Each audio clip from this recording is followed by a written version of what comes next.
I didn't receive the message the way people imagine powerful messages are delivered. There was no dramatic build-up, no encrypted channel, no sense that history was about to tap me on the shoulder. It arrived quietly, almost casually, in the middle of an ordinary day. That ordinariness is what made it powerful. At first, I thought it was administrative, the kind of communication that passes through layers before it reaches you, stripped of tone, stripped of intention. I almost postponed reading it. That hesitation still bothers me. It reminds me how easily we delay the moments that end up mattering most. When I finally opened it, I didn't understand it right away. Not because it was complicated, but because it was direct. There was no padding, no flattery, no attempt to impress, just clarity. And clarity, when you're not expecting, um, it can feel disorienting. The message wasn't long, but it carried weight, the kind of weight that doesn't press down immediately, but settles slowly, like gravity reminding you it was always there.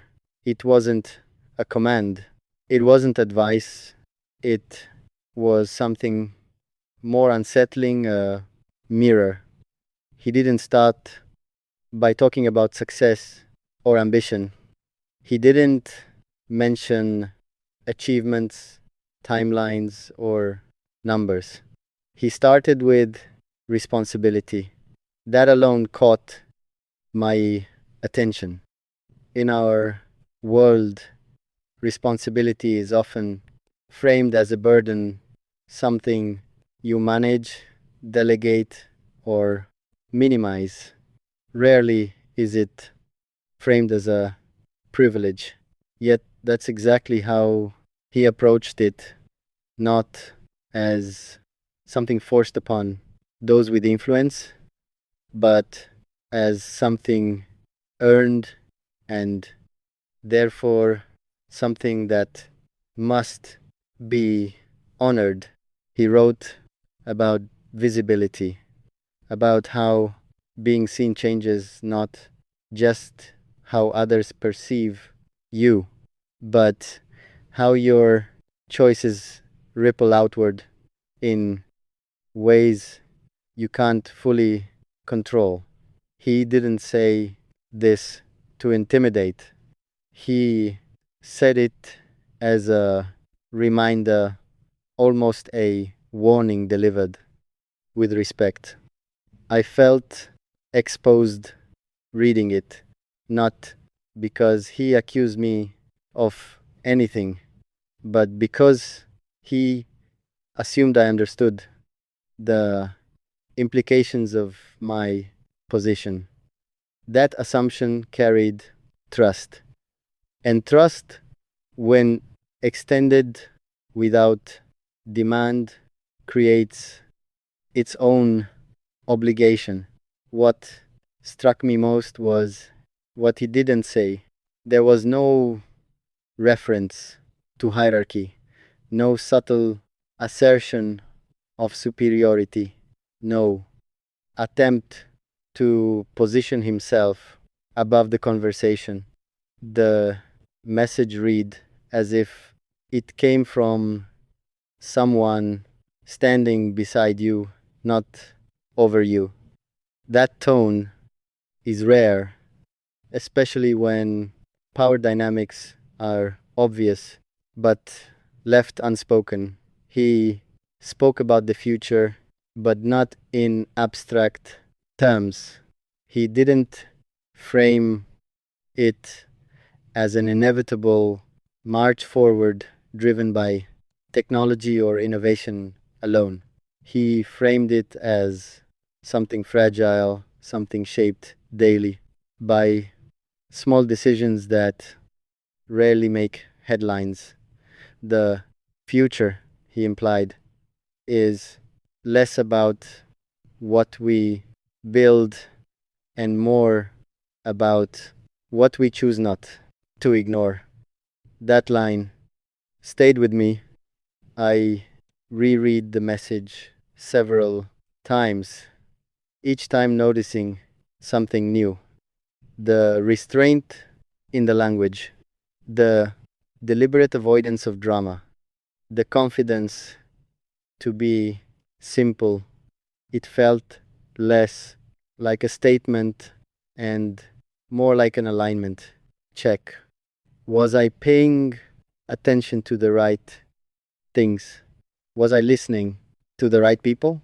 Was I prepared to accept the consequences of the influence I carried? These questions weren't written explicitly. They didn't need to be. They were embedded between the lines, unavoidable. Once you sensed them, I realized then why the message felt powerful. It didn't try to move me, it trusted that I would move myself. There's a difference between persuasion and invitation. Persuasion pushes, invitation leaves space. This was an invitation to step into a standard that wasn't enforced but expected. I thought about how often messages from powerful people are designed to control outcomes. This one wasn't. He didn't seek agreement, he didn't demand action. It simply articulated a principle and allowed silence to do the rest. Silence can be uncomfortable when it follows truth. I found myself reflecting on the public narratives. We all participate in the carefully managed images, the simplified stories, the assumption that leadership is synonymous with the certainty. This message challenged that quietly. It suggested that real leadership involves doubt, reflection, and a willingness to pause before acting. That idea shouldn't feel radical, yet it did. I sat with the message longer than I intended to.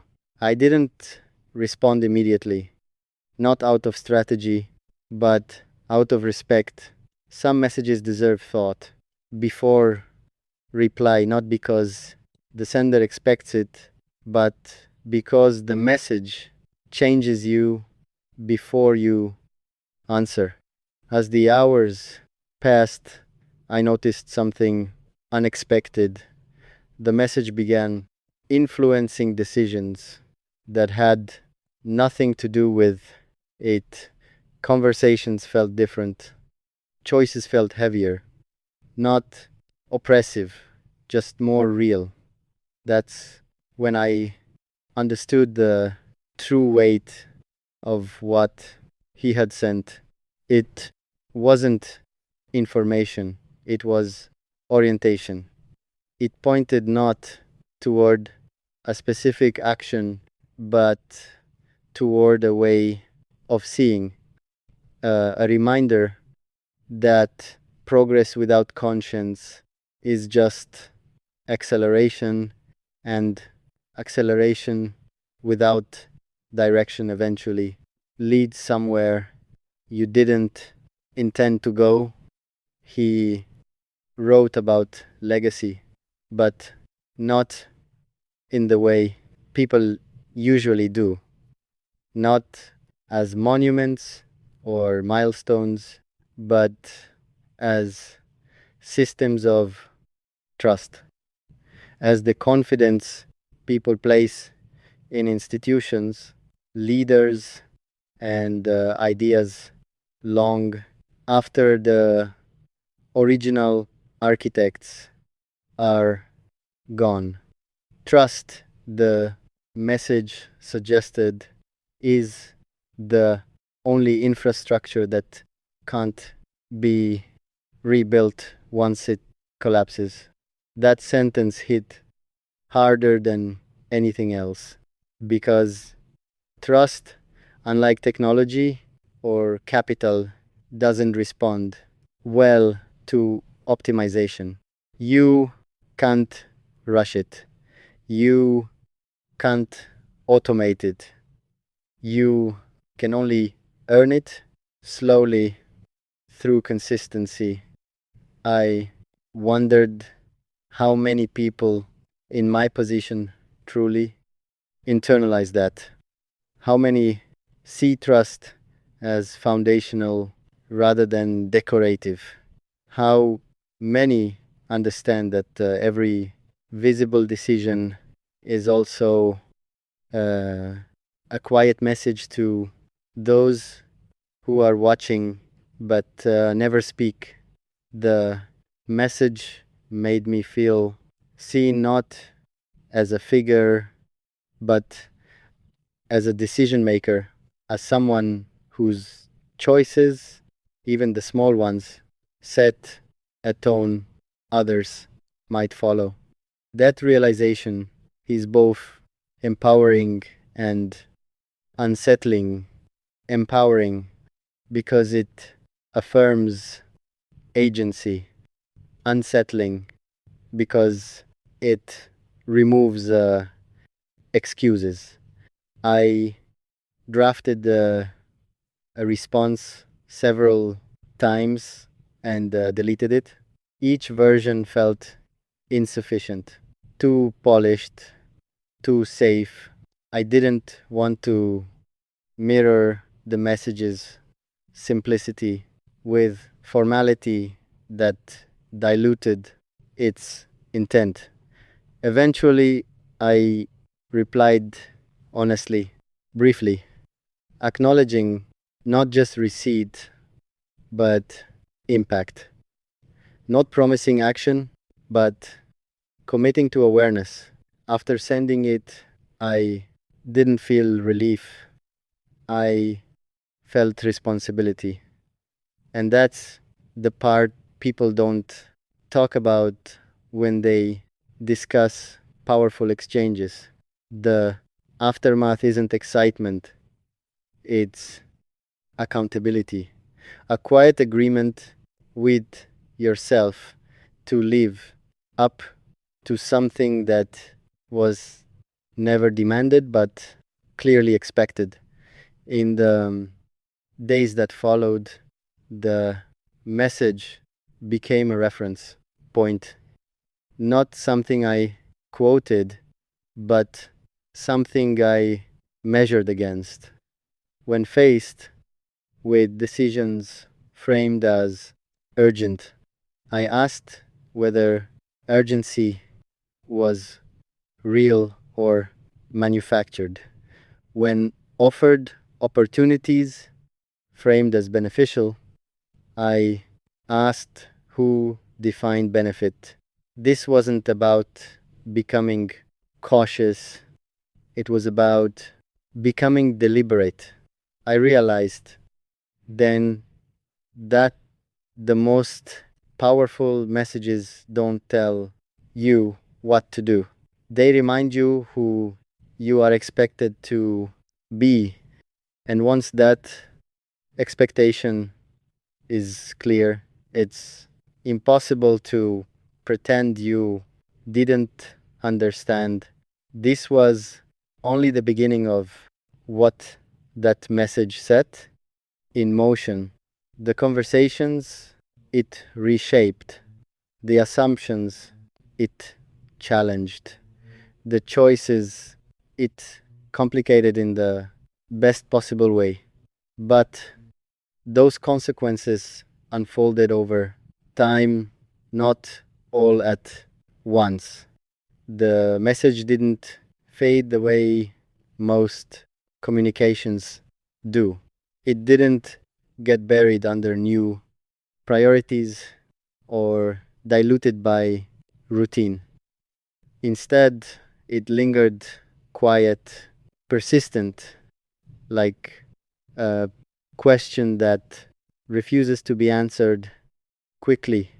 I found myself returning to it, not because I needed guidance, but because it had shifted the way I evaluated everything else.